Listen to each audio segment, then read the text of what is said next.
We're not in Canada anymore. And Lisa Frank's currently in copper medal position, chasing a 5.59. I personally think the bigger ones taste worse. Now for the moment of truth. Dig into this lobster and see if I like it.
Well, everyone, if you haven't guessed from the view out my sliding door, we're not in Canada anymore.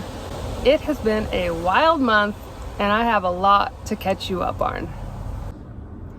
If you're new to my channel, I want to give you a warm welcome. My name's Lisa and I live full-time in this camper van.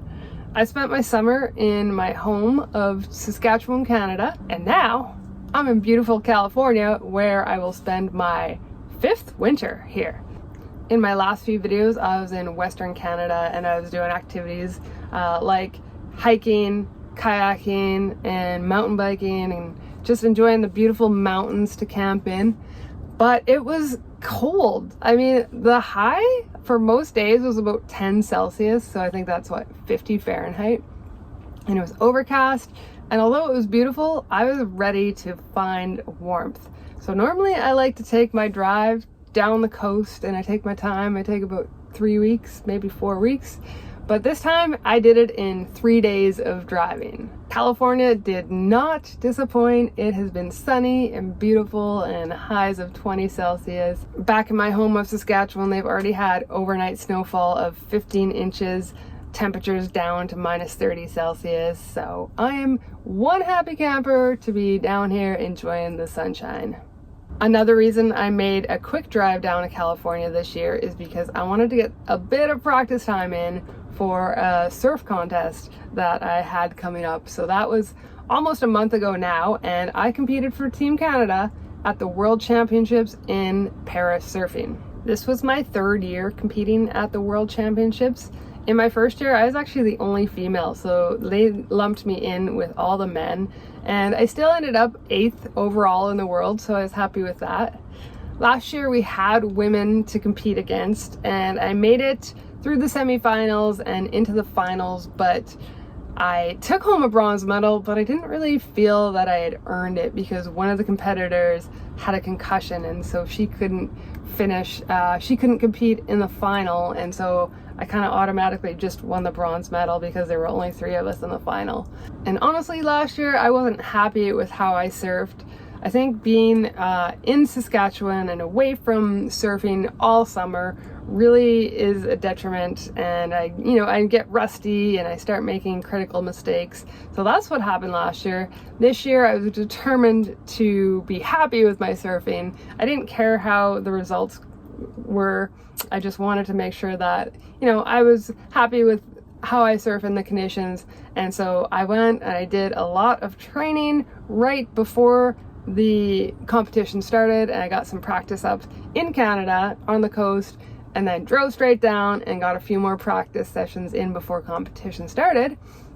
And I'm happy to report I came home with a bronze medal again, another medal to add to my collection on my wall. And although I won bronze last year, this one felt a lot more meaningful. I actually surfed really well in the finals. A lot of people came out to me afterwards and they said that's the best they'd ever seen me surf. So I was excited and happy to finally put together a good competition that I could be proud of. It's always such a proud moment to wear that maple leaf and represent Canada in a competition. And Lisa Franks for Team Canada, currently in copper medal position, chasing a 5.59 to move up into gold. First priority is with Lisa, second priority with Cass, third priority with Alina, and fourth priority with Elena. Rachel, looks like we've got some movement, maybe some sets. Yeah, White taking off on this left right here. Lisa Franks side slipping, great S work, turning through that opening section, dealing with that side slip and then just paddling for more speed, connecting potentially through to the inside as she snakes right, snakes left, looks right and then holds that lock of the line as those fins just bite and she kicks out over the foam and she's feeling the vibe. So this is Lisa Franks' last ride, comes in a 3.57 for our Canadian. Of course, Lisa Franks, a bronze medalist in 2023. Last year in this final, that was won by Elena Nichols, and the Canadian, a 3 times para-Olympian. She's got 6 gold medals, a passionate wheelchair racer. This is a 2.07 backup for Cass Eckroth there, the 20. So I was able to add to my little corner of accolades. These are some awards that I've won since being in the van, a couple of mountain biking medals, and then I just added that bronze medal from the World Championships. But honestly, more than the medals, it's just a good feeling to be able to say that I actually competed to my potential and put it together when it really mattered. I bet a lot of people are wondering, how the heck do I surf? How do I get on the water?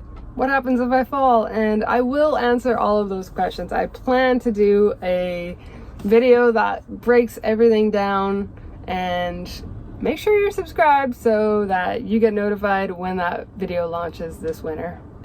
So I am in Southern California. This has been my home now for the past 4 years, really almost 5 years. And I've spent the last few weeks just meeting up with friends that I haven't seen in over 6 months. I've been getting a lot of surfing in and mountain biking.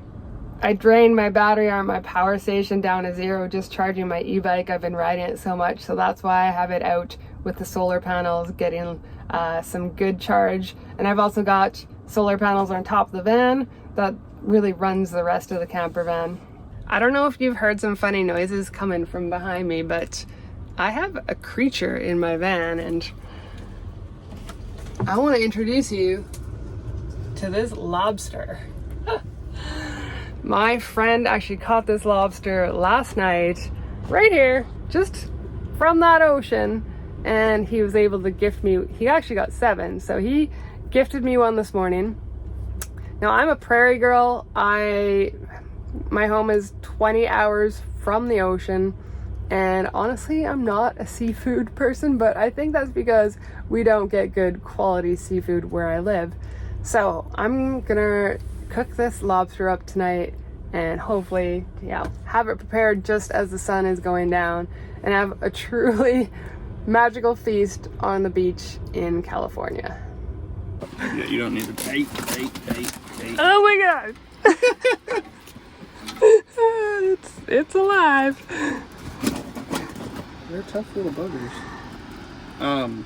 Yeah. So pretty much, I don't know, you can cook it Wow. different ways as you want. The important part is there's the butthole comes through here. Yeah. I was reading you could take the antenna and shove it up. Yeah, so you can break the antenna off and shove it up their ass. I can't do that to them when they're alive. No. Because that's That's brutal. inhumane. So what normally I end up doing is I'm normally cutting the tail in half when I go to cook it, and then I just pull it out afterwards. Okay, where's the poop? That's the butthole right there. Tickle spot right there. Okay.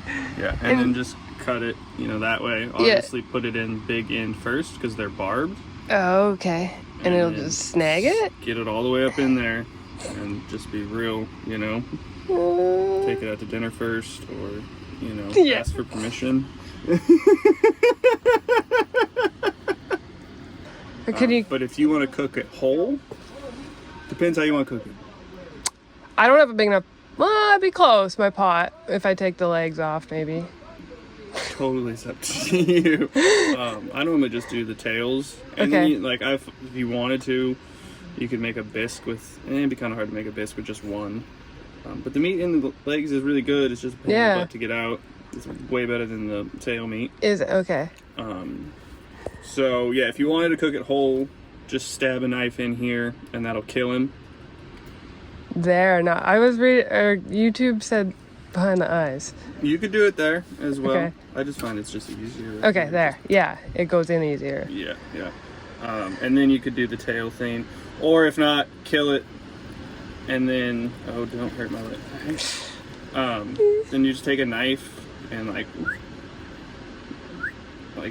up in here because the meat extends a little ways. Okay. And then just kind of twist it and pull it out. Right. Okay. But just put it in a pot and boil it for like 5 minutes, right? Or how big is this? This is like how many grams? 2-pounder. Yeah, it won't take long. You'll see it turn red and the meat turn, if it's translucent, it's not cooked all the way. Okay. So it's not going to kill you if it's not cooked all the way through. If you overcook it, it won't taste as good. Okay. I say on the undercooked side. Yeah. It's not going to kill me. That's all I need to know. It won't kill you. No, you could eat it raw if you wanted to. Okay. It wouldn't taste very good. Yeah. Some people do. How do I handle it? You can either grab it by the antennas. Okay. But then he can start flapping and then these can break off. But you just want to grab it by the body. Here. The only thing that can hurt you is right here when he slams his tail shut. Those bad boys hurt. Okay. And then when you're grabbing them, that's what hurts the most is those spikies. Because you're always grabbing these. You go through a pair of gloves so quickly. Okay. And you end up with lots of holes in your hands. You got it? I got it. It's heavy. One's like a nice size, and then that one's like... That is... is it... The bigger they are, the better they taste, or worse they taste? I personally think the bigger ones taste worse. Yeah. But you can get small ones that taste bad as well. Yeah. It's just... They're not grass-fed, that's the problem. No, they are harbor poo water fed. Yeah, unfortunately. But they still taste good. I think I'm gonna make tonight's meal just really simple. I'm just gonna boil the lobster, and I really just wanna make sure I can taste the flavor and see what it's like to actually have fresh lobster, and then I'll probably make some asparagus and a little salad on the side.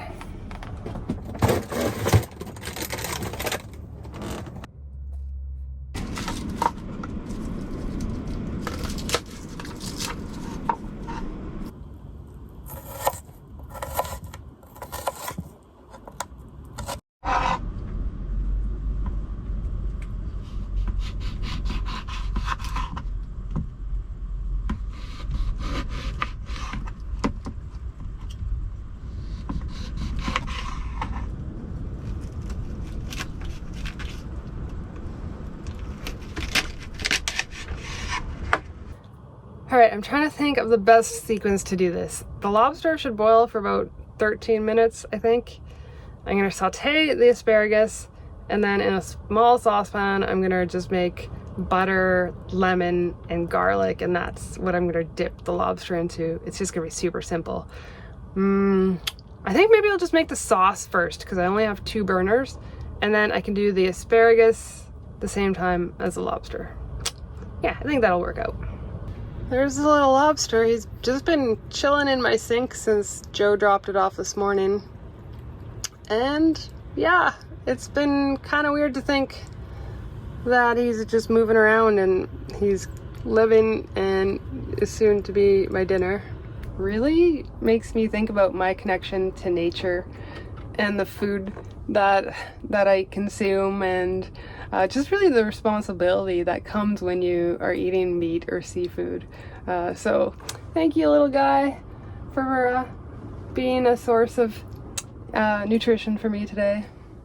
Oh man, it's like he's crawling around. It's like he's been pretty chill, but I think he knows that time is coming to an end.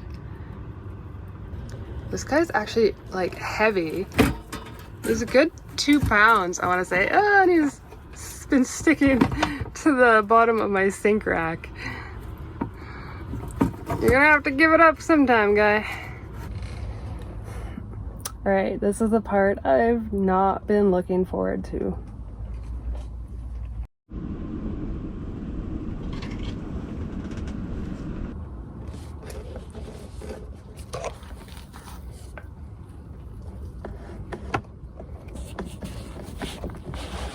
Now, I guess the most humane way to do it is to go kind of between there and there. Alright, next step is to remove all the crap from this guy. So Joe said I could take the antenna, cut the antenna off, and then stick it up the rear end of the lobster, and that will get the intestine out. Again, not another fun part. Okay, it finally went in. Yay.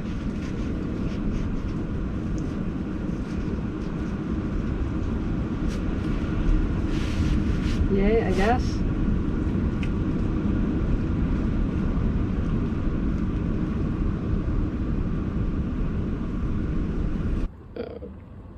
Alright, well, that looks like the intestine. I hope I got it all. I'm not confident, so I'm still gonna, I think, cut the tail open and make sure there's nothing left in there, because I want to be safe about that. I'm also gonna give this guy a bit of a wash. Make sure there's no sand or anything.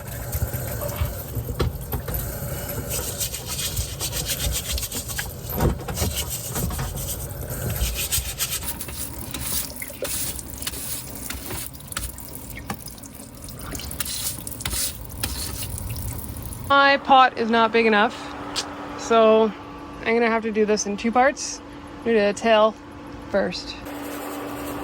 Just gonna salt this a lot.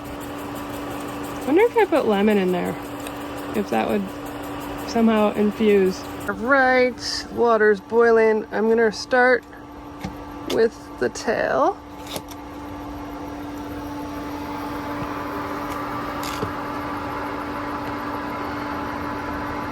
That sun is going down very fast, but I think I timed it.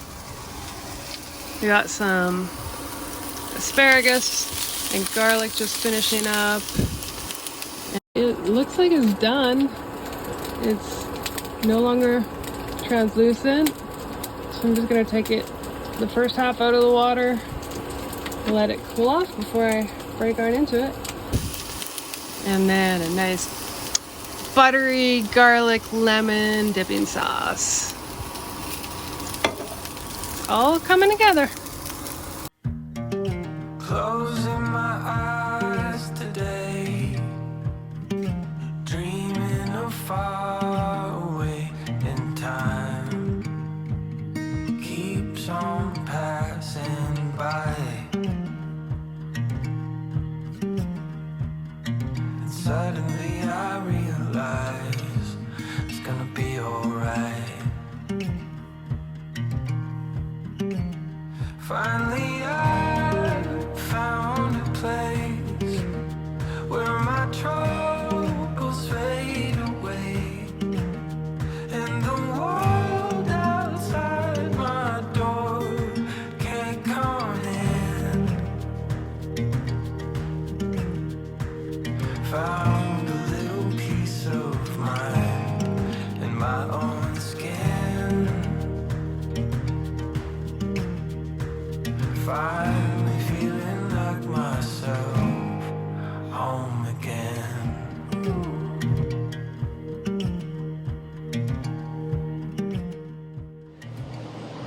Now for the moment of truth. Dig into this lobster and see if I like it.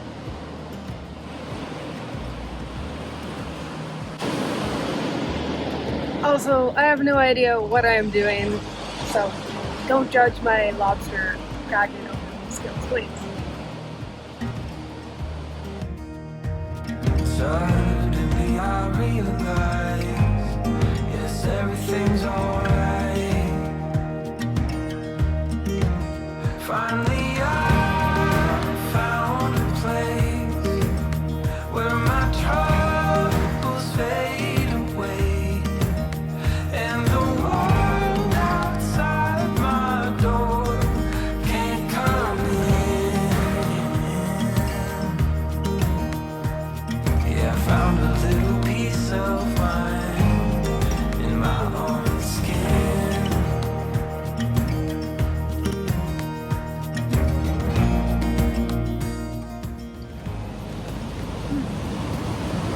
That is delicious.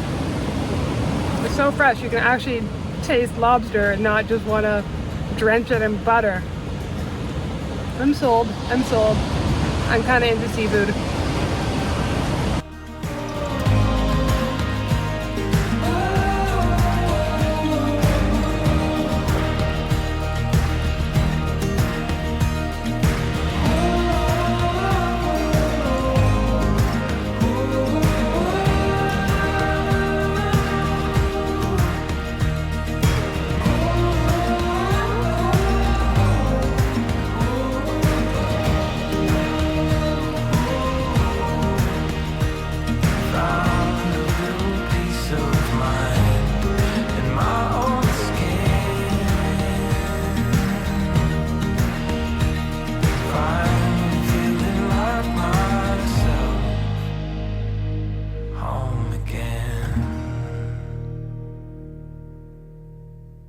Well, the sun has set on a beautiful day here in California, my winter home. Cooking fresh lobster caught by a friend right from this ocean. It doesn't get better than this. It's days like today that remind me why I do van life. To experience new things, try the local flavors, and soak in all that Mother Nature has to provide. Thanks for tagging along today. If you enjoyed my video, don't forget to like, comment, and subscribe. There's going to be plenty of winter adventures and you don't want to miss out. Until then, we'll see you on the road, and don't forget to keep it wheel, everyone.